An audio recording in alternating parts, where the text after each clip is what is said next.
Bismillahirrahmanirrahim. Assalamualaikum warahmatullahi wabarakatuh.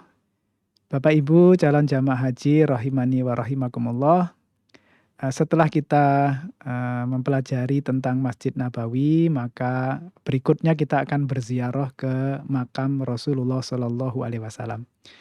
Kami sampaikan bahwa Rasulullah Shallallahu Alaihi Wasallam itu wafat di rumahnya Aisyah radhiyallahu anha. Dan setiap nabi akan dimakamkan di mana wafatnya, sehingga Rasulullah SAW itu dimakamkan di kamarnya Aisyah radhiyallahu anha, berarti di rumahnya Aisyah. Kemudian diikuti oleh dua sahabatnya yang mulia yang meninggal berikutnya, yakni Abu Bakar As-Siddiq, kemudian Umar ibni Khattab.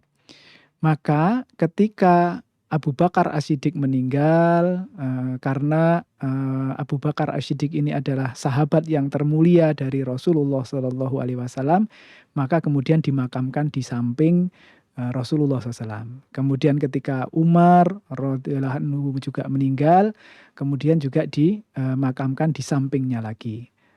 Karena para ulama berpendapat ketika itu dua orang sahabat ini selalu bersama dengan Rasulullah Shallallahu Alaihi Wasallam ketika hidup, maka ketika meninggalnya pun akan dijejerkan gitu, akan selalu bersama, sehingga makam Rasulullah Shallallahu Alaihi Wasallam, makam Abu Bakar As-Siddiq dan makam Umar ibnu Khattab radhiyallahu anhuma itu keduanya nanti akan berjejeran dan berurutan, dan itu semuanya ada di rumahnya Aisyah. Nah, kemudian belakangan ini karena Masjid Nabawi itu melakukan pelebaran, perluasan masjid, maka seolah-olah akhirnya makam ini berada di dalam Masjid Nabawi. Padahal itu tempat yang terpisah karena itu adalah rumahnya Ibunda Aisyah radhiyallahu anha. Oleh karena itu terpisah dari masjid. Nah, di antara beberapa hal yang perlu kami sampaikan bahwa karena dilarang menjadikan kuburan sebagai masjid atau tempat ibadah. Sebagaimana yang diriwayatkan dalam hadis Bukhari nomor 1330 dan hadis Muslim nomor 529. Laknatullah ala Yahudi wa Nasara. Ittakhadhu kuburo anbiyaihim masajid.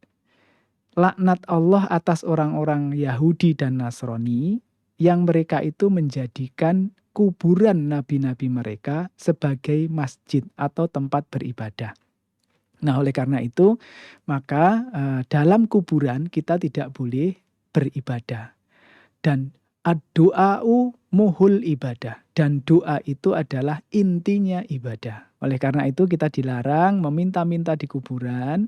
Kita dilarang meminta di kuburan Nabi, di kuburannya Abu Bakar, di kuburannya Umar. Kita tidak boleh meminta-minta di sana, tidak boleh berdoa di sana. Yang boleh adalah kita mendoakan kepada yang meninggal dunia. Kemudian juga ada larangan dari Rasulullah SAW. La tusallu ila kuburi wala tajlisu alaiha. Janganlah kamu sholat menghadap kuburan dan jangan duduk di atasnya. Berarti kita tidak boleh duduk di atas kuburan, itu dilarang. Kemudian ada juga larangan dari Rasulullah Shallallahu Alaihi Wasallam. La taj'alu kuburakum aidan. La taj'alu kuburikum idan. Janganlah kamu jadikan kuburku sebagai idan atau tempat perayaan yang rutin berulang-ulang. Maka ini adalah dilarang. Sehingga kita tidak boleh melakukan hal-hal seperti itu. Dan sekarang kuburan Rasulullah SAW itu selalu dijaga oleh askar, selalu dijaga oleh petugas, sehingga kita tidak boleh mengangkat tangan di sana, tidak boleh meminta-minta di sana, walaupun itu kuburannya Nabi dan dua sahabatnya yang mulia. Lalu apa yang kita lakukan di sana, Bapak Ibu sekalian? Yang kita lakukan adalah memberikan salam kepada Rasulullah SAW. Assalamualaikum ayuhan nabiyyu warahmatullahi wabarakatuh. Kemudian geser sedikit. Assalamualaikum ya Abu Bakrin. kemudian geser sedikit, Assalamualaikum ya Umar.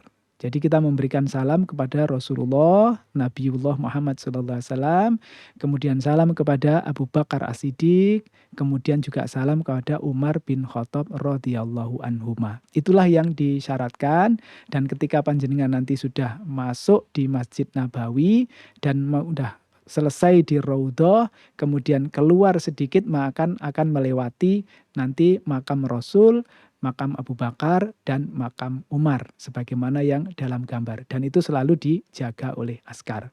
Mudah-mudahan kita bisa menjalankan ibadah sesuai dengan tuntunan Rasulullah SAW, dan kita jangan sampai melanggar larangan-larangan, jangan sampai melanggar rambu-rambu yang diperingatkan oleh Rasulullah SAW, sehingga kita bisa mendapatkan keselamatan di dunia wal akhirah. Demikian, mudah-mudahan ada manfaatnya. Billahi taufiq wal hidayah. Assalamualaikum warahmatullahi wabarakatuh. Labbaik Allahumma labbaik, labbaik